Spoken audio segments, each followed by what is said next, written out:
नंदाज kitchen रेसिपीमध्ये आपलं स्वागत आहे। चला तर मग आज आपण पाहणार आहोत छोलेची भाजी कशी बनवायची। चला तर मग पाहूयात। त्यासाठी इथे मी 1 वाटी छोले घेतलेले आहेत। ते रात्रभर भिजण्यासाठी ठेवले होते। तुम्ही बघू शकता मस्त असे भिजलेले आहेत। आता त्याला पुन्हा पाणी टाकून धुवून घ्यायचं आहे। त्यानंतर एका कुकरच्या भांड्यामध्ये काढून घ्यायचं आहे आणि 1 ग्लास पाणी टाकून ह्याला कुकरला 3 शिट्ट्या करून शिजवून घ्यायचं आहे। तुम्ही बघू शकता शिजून झालेला आहे। आता त्याला आपण बोटाच्या साहाय्याने चेक करूयात। मस्त असे हे मऊ झाले पाहिजे। गॅसवरती कढई ठेवून कढई चांगली गरम झाले की त्याच्यामध्ये 1 ते 2 पळी तेल टाकून घ्यायचं आहे।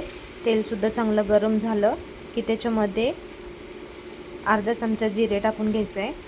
जिरे चांगलं तडतडलं की जो बारीक कट करून ठेवलेला कांदा आहे तो कांदा ह्याच्यामध्ये टाकून चांगला परतून घ्यायचा आहे। चांगला मऊसूर होण्यासाठी ह्याच्यामध्ये चवीनुसार मीठ टाकायचं आहे। मीठ टाकलं की कांदा जो आहे तो आपला पटकन परतला जातो। त्यानंतर ह्याच्यामध्ये अद्रक आणि लसणाची पेस्ट केलेली होती ती 1 ते 2 चमचा अद्रक लसणाची पेस्ट टाकून घ्यायची आहे। ती सुद्धा चांगली चमच्याने हलवून घ्यायची आहे। चांगला ह्याचा कांद्याचा रंग बदलतोपर्यंत त्याला हलवून घ्यायचं आहे। त्यानंतर इथे मी टोमॅटोची प्युरी करून ठेवली होती ती सुद्धा ह्याच्यामध्ये टाकून चांगलं ह्याला परतून घ्यायचं आहे। परतून झाल्याच्या नंतर ह्या मिश्रणाला चांगलं तेल सुटोपर्यंत हे जे मिश्रण आहे ते परतून घ्यायचं आहे। तेल चांगलं सुटल्यानंतर ह्याच्यामध्ये 1 चमचा लाल मिरची पावडर घ्यायची आहे, 1 चमचा गरम मसाला घ्यायचा आहे आणि 1 चमचा धना पावडर घ्यायचा आहे। हे मिश्रण चांगलं चमच्याने हलवून घ्यायचं आहे। चांगलं एकजीव होईपर्यंत ह्याला हलवत राहायचं आहे जेणेकरून आपला हा जो मसाला आहे तो खाली लागणार नाही।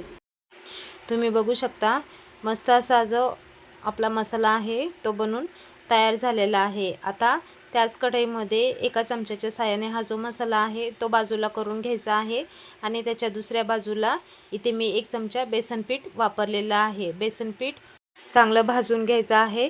कलर चेंज होईपर्यंत ह्याला चांगलं भाजून घ्यायचं आहे जेणेकरून आपली ही जी भाजी आहे ती मस्त अशी घट्ट होते। तुम्ही बघू शकता आता हा जो मसाला आहे तो मसाला बेसनमध्ये एकजीव करून पुन्हा ह्याला मिक्स करून घ्यायचा आहे। मिक्स करून झाल्याच्या नंतर ह्याच्यामध्ये आपण जो शिजून ठेवलेले जे छोले आहेत ते छोले ह्याच्यामध्ये टाकून घ्यायचे आहेत। पाण्यात सकट हे छोले टाकायचे आहेत जेणेकरून आपल्या ह्या ज्या छोल्याची चव आहे ती चेंज होणार नाही। आता चमच्याने पुन्हा एकदा मसाल्यामध्ये हे जे छोले आहेत ते पूर्ण मिक्स करून घ्यायचे आहेत। मिक्स करून झाल्यावरती ह्याला 7 ते 8 मिनिटं झाकण ठेवून शिजून घ्यायचं आहे। तुम्ही बघू शकता मस्त अशी आपली जी भाजी बनवून तयार झालेली आहे।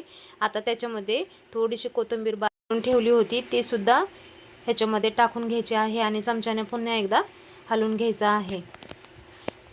तुम्ही बघू शकता मस्त आपली ही जी छोलेची भाजी आहे ती बनवून तयार झालेली आहे। बघू शकता खूप छान अशी ही छोलेची भाजी बनवून तयार झालेली आहे।